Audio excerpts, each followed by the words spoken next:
Thank you Lord. So, tahun ini kita lagi banyak bicara mengenai here I stay. Katakan sama-sama here I stay. Ya, mengapa saudara perlu belajar untuk stay, diam dalam sebuah komunitas, dalam sebuah jemaat. Dan di awal tahun saya banyak share mengenai triple blessing di dalam hidup kita.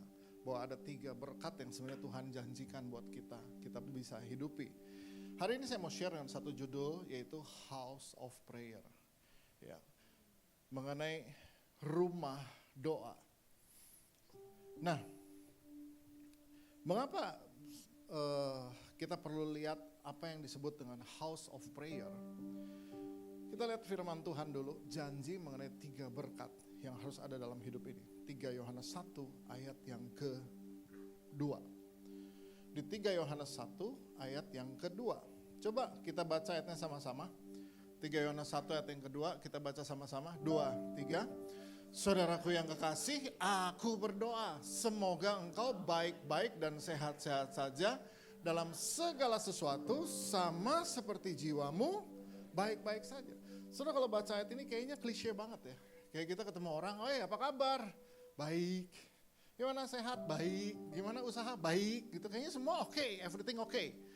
No. Coba baca di dalam terjemahan Amplified Bible-nya, bahasa Inggrisnya. Dalam bahasa Inggris dia bilang gini, Beloved, I pray that in every way you may succeed and prosper.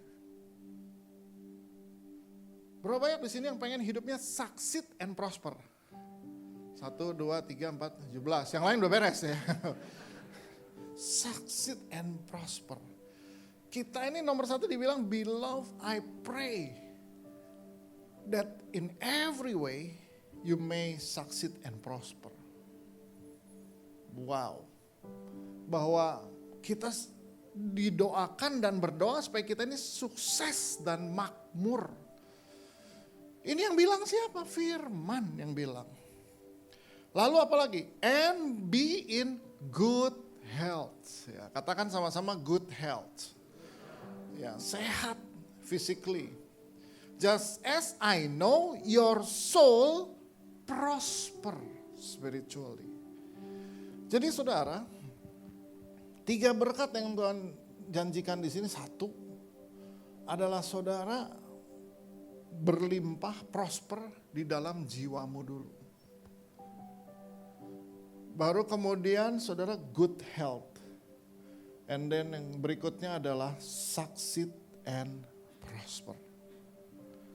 Jadi ada 3 hal yang Tuhan janjikan dalam hidup. Nah, saudara perlu lihat yang namanya the threefold blessing ini. Threefold blessing. Dimulai dengan yang pertama adalah the blessing of prosperity in soul. Apa sih artinya kalau kita melimpah di dalam jiwa kita? Ini bicara soal living spiritually, kaya secara spiritual. Dengan cara apa? Menerima Yesus sebagai Tuhan, sebagai juru selamat pribadi ada dalam hidup kita. Mengapa gitu? Karena manusia ini terdiri dari tubuh, jiwa, dan roh. Tubuh ini cuma casingnya aja. Yang kelihatan di muka ini tergantung jiwanya. Jiwa itu bicara apa? Pikiran, perasaan, emosimu. Itu tuh kelihatannya di muka. Coba lihat kiri kanan. Nah, kalau saudara lihat mukanya, saudara bisa tahu perasaannya. Yang lagi galau, yang baru semalam diputusin, itu kelihatan di muka gitu loh. Ya, yang baru dapat promosi, itu kelihatan di muka semuanya. So jadi tubuh, jiwa, dan roh. Tetapi jiwa kita ini, perasaan kita, emosi kita tergantung spirit di dalam. Spirit apa yang menguasaimu? Ya, spirit apa yang menguasaimu? Kalau engkau dikuasai Roh Kudus, maka nggak peduli di luarnya mau berantakan kayak apa, tapi ada damai sejahtera, ada ketenangan, ada sukacita. Munculnya dari mana? Dari spirit yang di dalam. Kalau si pembawa damai itu Yesus ada di dalam, biar di luar kacau, saudara tetap tenang. Kenapa? Peace ini ada di dalam. You got it?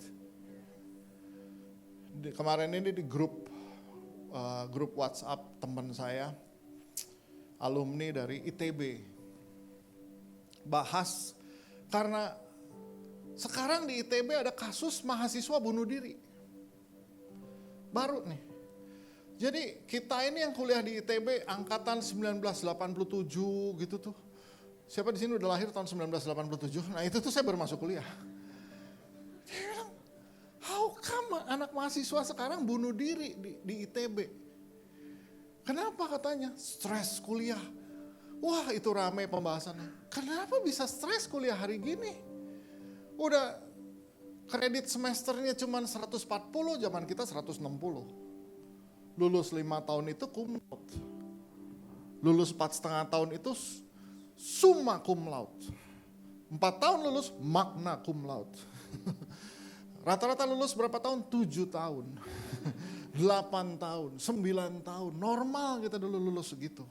Di ITB. Sampai punya kapling kita. Nggak lulus-lulus. Kenapa yang sekarang bisa begitu? Oh, jadi banyak bahasan. Padahal dosen dulu lebih killer. Dosen dulu kalau ngajar kan masih pakai kapur, papan tulis kan.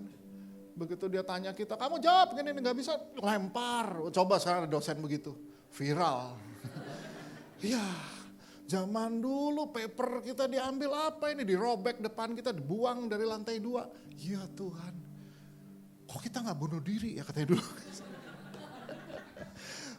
Gini, ya hari ini tuh sakit mental tuh memang dibuat sih ya. Diberitahu bahwa kamu bisa sakit mental. Dulu makanya kita, kok kenapa sehat aja mentalnya gitu ya. Gak ada yang ngajarin sih kayaknya.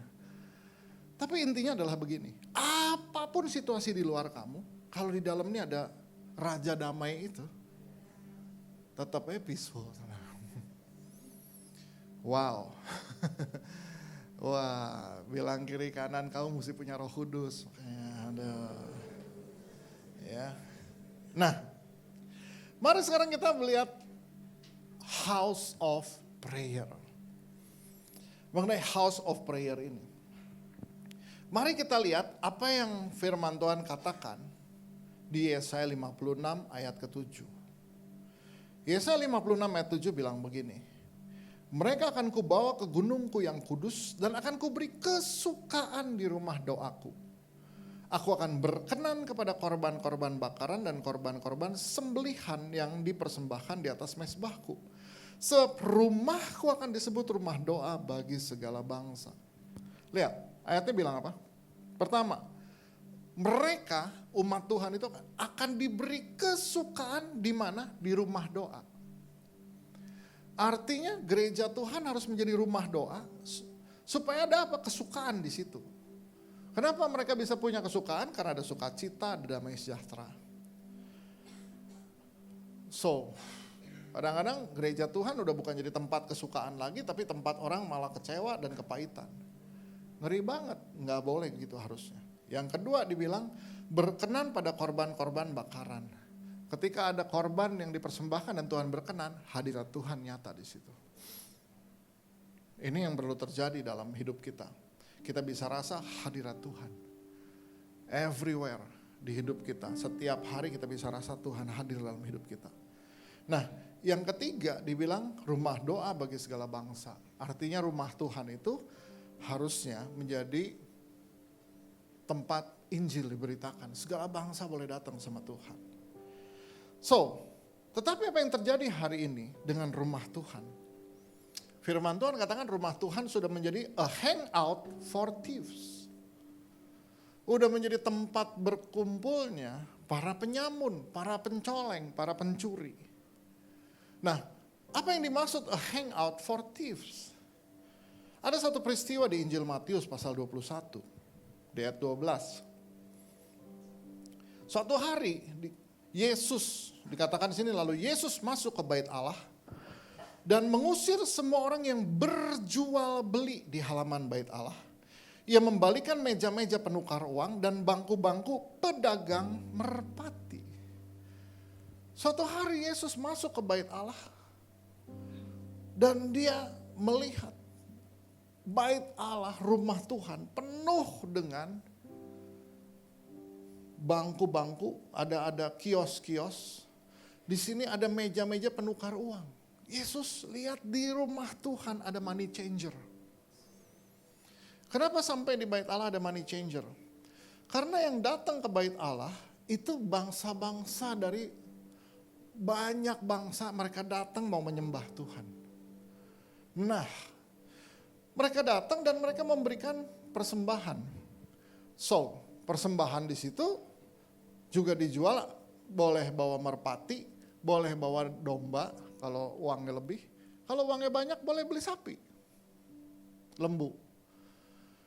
But the problem is bangsa-bangsa ini datang dari bangsa-bangsa lain dengan mata uang yang berbeda. Di tanah Israel waktu itu yang berlaku adalah shekel. Ada yang datang bawa dinar, ada yang datang bawa dolar, ada yang datang bawa ini. Nah, makanya ada money changer. Problemnya apa? Problemnya adalah money changer waktu itu. Kalau di situ kursnya 1,5, di sini 2. Lebih mahal dari di luar. Jadi kalau mereka protes, kok mahal? Gak suka, ya udah loh, di luar aja. Nah, sedangkan bait Allah itu di bukit, namanya Sion. Pasarnya di bawah. Jadi kalau tuker duit di sini mahal, ya silahkan turun lagi, tuker di sana. Nanti berikutnya manjat lagi. Jadi akhirnya orang sambil ngomel daripada keluar, dia beli juga itu shekel mahal. Buat apa? Buat beli merpati. Si merpatinya kalau di pasar 15, di sini 25. Kenapa 25? Nggak suka? Ya ke bawah aja. Dibayarlah 25. Terus semua penuh gerutuan. Jadi Yesus lihat ini. Apa yang terjadi adalah dia masuk dan dia lihat orang-orang jual beli di sini. Lalu apa yang dia buat? Dia balikan, dia tendang meja-meja money changer ini. Dan juga pedagang kios-kios pedagang merpati ini. Saudara, itu peristiwa yang terjadi di bait Allah ketika Yesus menguduskan kembali bait Allah. Tapi tahukah saudara bahwa bait Allah itu ternyata juga adalah tubuh kita sendiri. Kalau dulu kita cuma kenal bait Allah itu cuma gereja. Saudara tahu bait Allah itu juga adalah tubuh kita sendiri. Lihat 1 Korintus 6 ayat 19. Ya, ayatnya berkata begini. Coba kita baca sama-sama ayatnya soal tubuh kita ini. 1 Korintus 6 ayat 19. Kita baca bersama. 2, 3. Atau tidak tahukah kamu bahwa tubuhmu adalah bait Roh Kudus yang diam di dalam kamu, Roh Kudus yang kamu peroleh dari Allah. Dan bahwa kamu bukan milik kamu sendiri. Dengan kata lain, sekarang kalau ditanya bait Allah itu yang mana? Yang ini, bukan, yang ini. Ini iya, ini juga. Bahwa sekarang Roh Kudus itu tinggalnya di sini. Jadi kalau Yesus menyucikan bait Allah, Yesus menjungkir balikan kios money changer, itu di mana dibuat? Nomor 1 di sini. Nomor 1 di sini. Sudah lihat apa yang ada di bait Allah dalam terjemahan The Message. Ya, di Matius 21 ini terjemahan The Message, dia bilang gini, Jesus went straight to the temple and threw out everyone who had set up shop, buying and selling.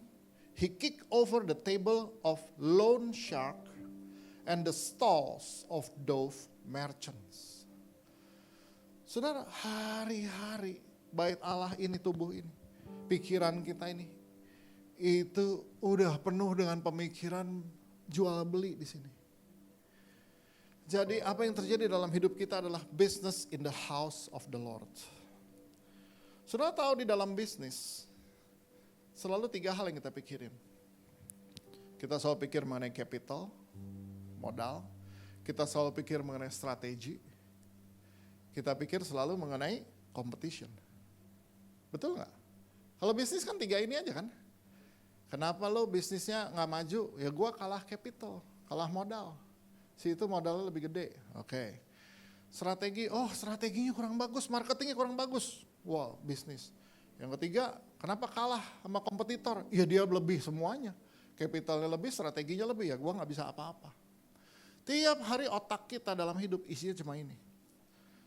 Nah saudara, inilah gambaran bait suci.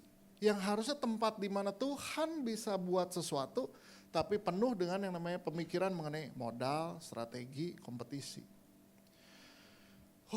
Saya belajar banyak.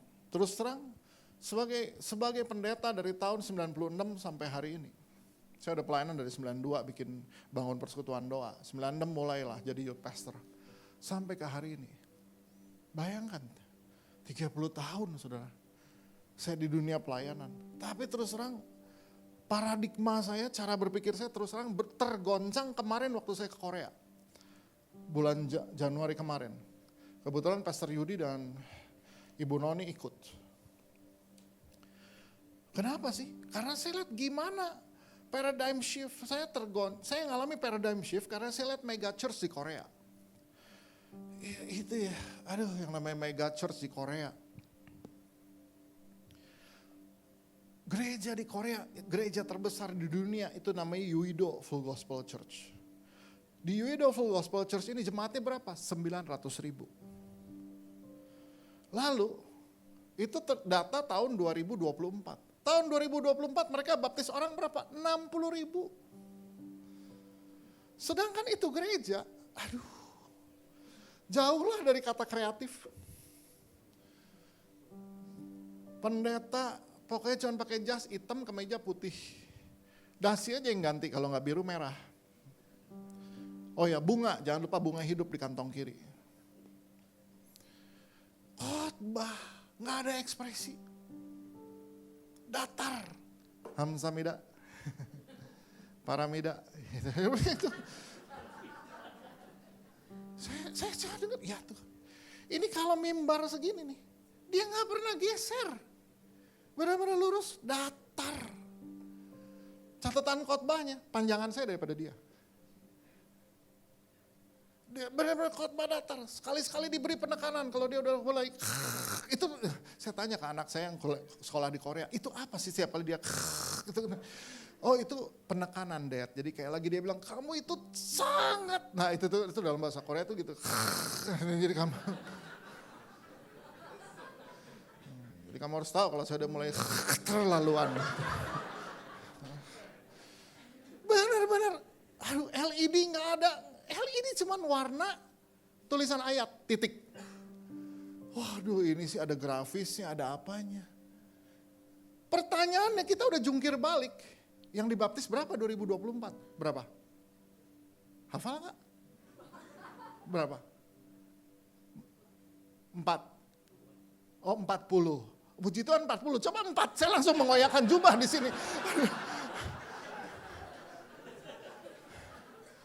Masalahnya dia dengan segala kepolosan kesederhanaan dia, 60.000 orang.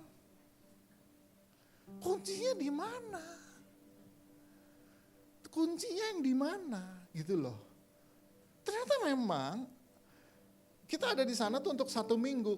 Saya dibawa sama Pastor Konghi untuk ikut doa pagi selama 1 minggu.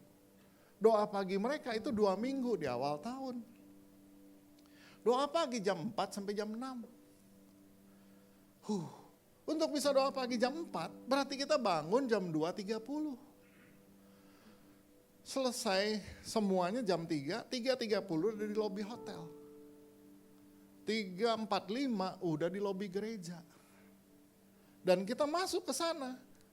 Gereja dengan kapasitas 30.000 seat itu udah penuh. Saya sampai suatu hari tanya loh sama penatuanya sana, ini orang-orang datang jam berapa sih? Oh mereka datang 3.30, ngapain? Mereka berdoa. Berdoa buat apa? Berdoa buat acara doa gitu kan ya. Iya. Sementara jemaat kita disuruh doa aja setengah mati gitu loh. Saudara harus lihat. Jadi saya lihat iya ya, dan gak mudah doa pagi jam 4. Karena suhunya -7, kan lagi winter. Kalau susah ngebayangin -7, pulang, buka lemari saudara, taruh tangan di freezer. Nah itu dia -7. Tapi kenapa 30.000 orang setia selama 2 minggu doa? Kalau bukan kuasa Tuhan yang menggerakkan mereka. Sementara kita selalu berpikir strategi, kreativitas, excellent work. Salah gak sih? Gak salah. Tapi kita perlu memberi tempat bagi Tuhan untuk bekerja. Makanya di Matius 21 ayat 13, Tuhan Yesus bilang begini. Di Matius 21 ayat 13, dan berkata pada mereka, ada tertulis, rumahku akan disebut rumah doa, tetapi kamu menjadikannya sarang penyamun. Saudara, apa yang dimaksud menjadi sarang penyamun? Dalam terjemahan The Message dibilang begini, he quoted this text, my house was designated a house of prayer. You have made it a hangout for thieves. Kenapa rumah Tuhan disebut sarang penyamun sama Yesus? Apa yang dicuri di situ? Apa yang dirampok di situ? Satu, yang dirampok adalah kemuliaan Tuhan. Suatu hari, seorang influencer datang ke gereja. Namanya influencer. Jadi datang ke gereja juga dia udah dengan kamera kan. Jadi dia masuk gereja, dia bilang, wow, luar biasa, lobinya bagus. Dia masuk, dia bilang, wow, asyirnya ramah. Wow, saya dibawa ke tempat duduk, luar biasa. Lalu dia mulai praise and worship, wow, musiknya perfect. Wah, ini worship leader, singer, semua gak ada yang fals. Wow, sound system gak bikin sakit telinga. Wow, ini pokoknya segala, lampu luar biasa, terintegrasi. Wow, wow, wow. Dia bilang, wow, khotbah mudah dimengerti. Artikulasi pembicaranya luar biasa. Wow, wow, wow, wow. Terus sampai tutup isinya cuman wow, luar biasa, excellent. Ada yang salah? Enggak. Ada yang kurang? Iya. Apa yang kurang?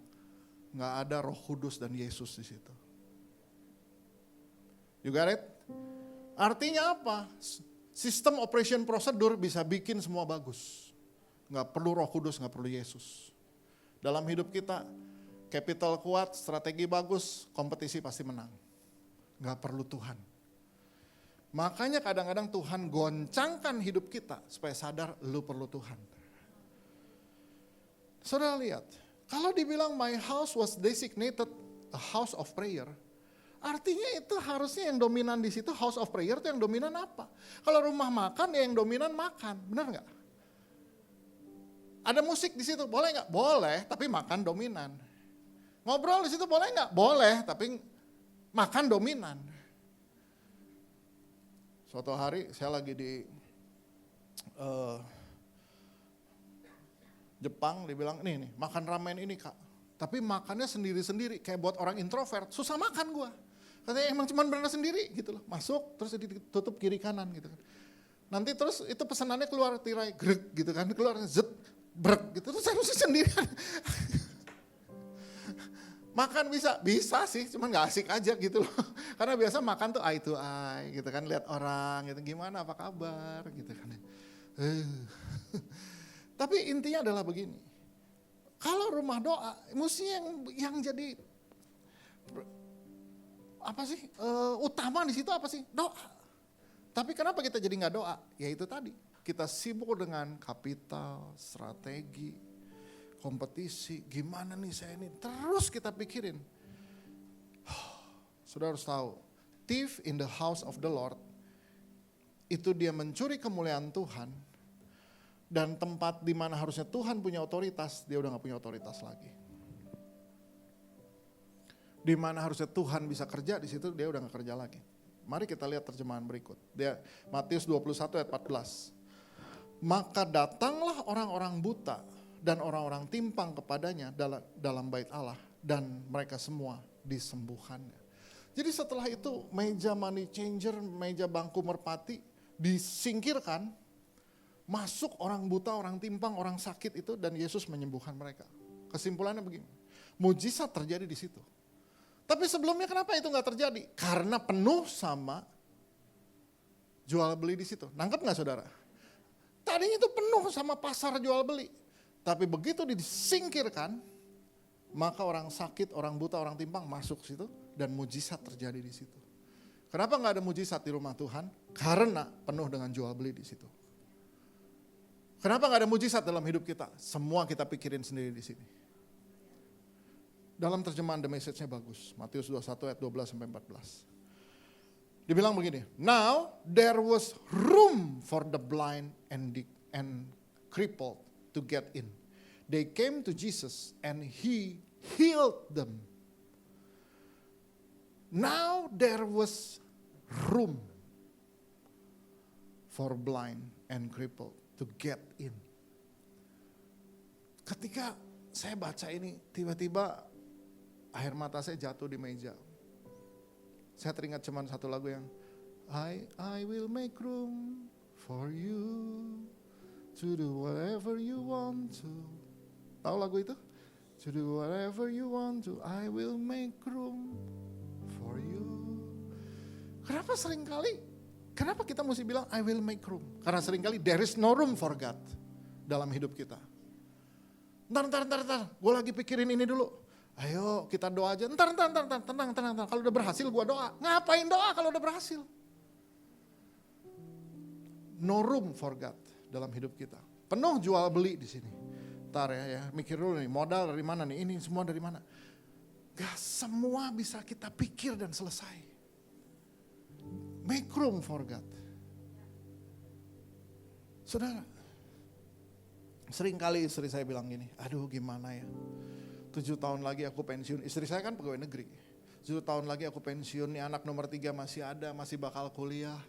Aduh, gimana ya. Saya bilang udahlah tenang say. Kamu pensiun, aku enggak. Ya tapi kan berarti kurang 1. Penghasilannya cuma 1. Ini anak mesti sekolah gini, udah tenang deh. Make room for God.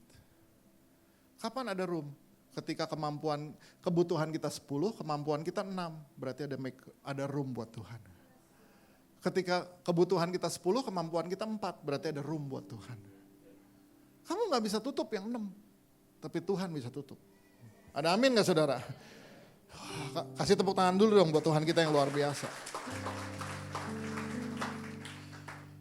Bandung lagi mau bangun gedung baru. Wow. Akhir tahun lalu Pastor Victor lagi nyetir karena dia ketua tim dari new building. Dia lagi nyetir, tahu dadanya sakit. Dia langsung belok ke rumah sakit. Dicek-cek nggak ada apa-apa. Jantung oke, semua oke. Dokternya bilang bapak stres. Gitu. Wah, pokoknya, aduh, kita ngalamin banyak. Tapi saya juga jadi belajar, iya ya, make room for God. Kenapa? Karena begitu kita cek harga tanah, kita cek harga urusan bangunan dan lain-lain. Jauh banget. Udah semua aset kita, aset kantor pusat di tengah kota di Jalan Pungkur dijual. Kalau itu dijual, aset di Kota Baru Parahyangan dijual, duit di bank dimasukin, jauh, gak ketutup.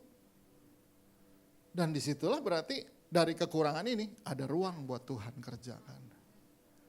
Jadi dalam hidup kita, kalau kurang, ya berarti itu memang ruangan buat dia kerja. Mau gimana lagi, dipikir juga gak kena semuanya. Saya gak bilang terus, oh ya udah kasih ruang buat Tuhan, makanya gue di rumah gak ngapa-ngapain. Oh gak gitu, kerja dong.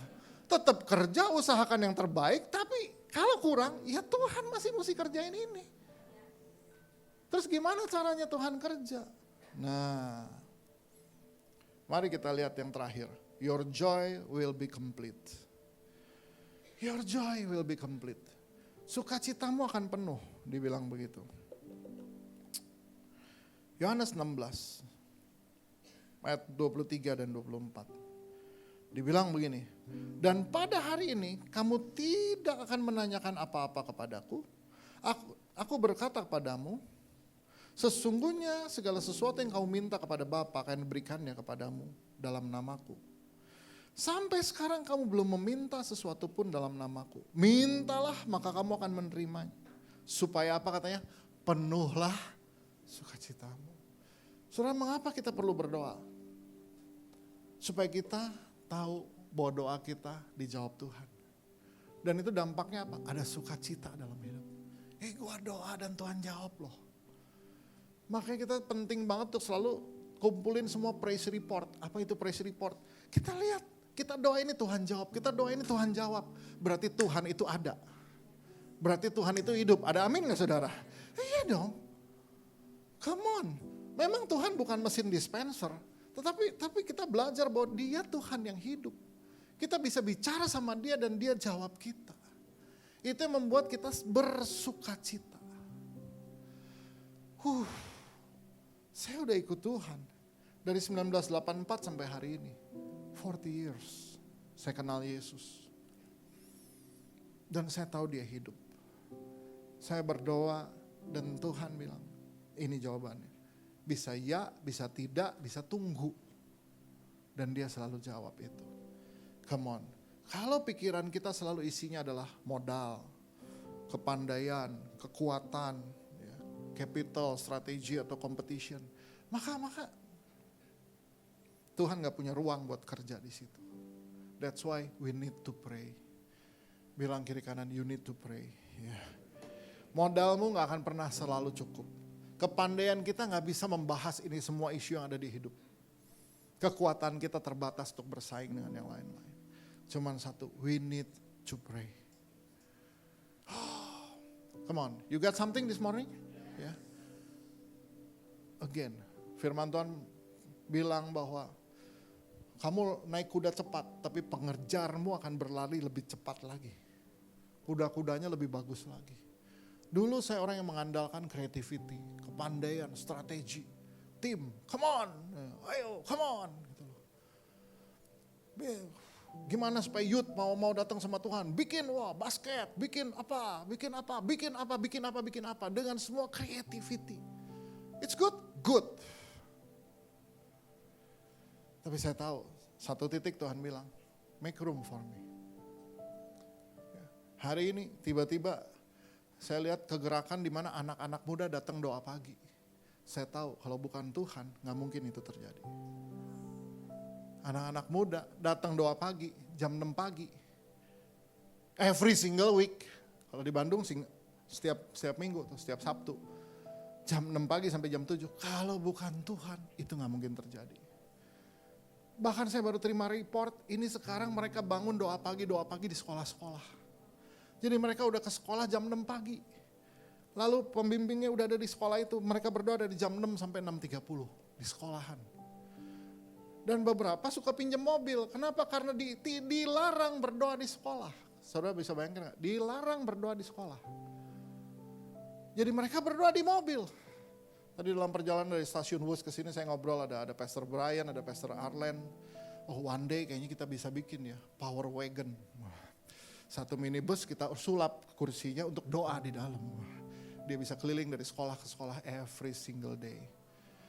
Kenapa? Karena saya tahu cuman Roh Kudus yang bisa bikin orang berdoa. Selama orang masih pakai otaknya, kepandaian dan kekuatannya, dia gak butuh Tuhan. So makanya kalau hidup kita hari ini lagi jungkir balik, this is the time. Untuk kita mulai berdoa dan Tuhan, aku gak bisa, aku gak sanggup. Puji Tuhan. Saudara mau jadi house of prayer dalam. Saudara mau hidupmu jadi house of prayer. Justru yang dominan adalah kita datang sama Tuhan. Bukan pakai otak, pakai modal, pakai strategi. Tapi datang sama Tuhan dulu nomor satu. Karena semua yang kita hadapi gak cukup dengan modal kita, kekuatan kita dan strategi kita. We need God di sini. Ya. Jadi kalau ditanya kekurangan kita siapa yang nutup? Tuhan di situ yang akan nutup. Di situ kita akan lihat kuasanya bekerja. Oke. Mari kita tundukkan kepala sejenak.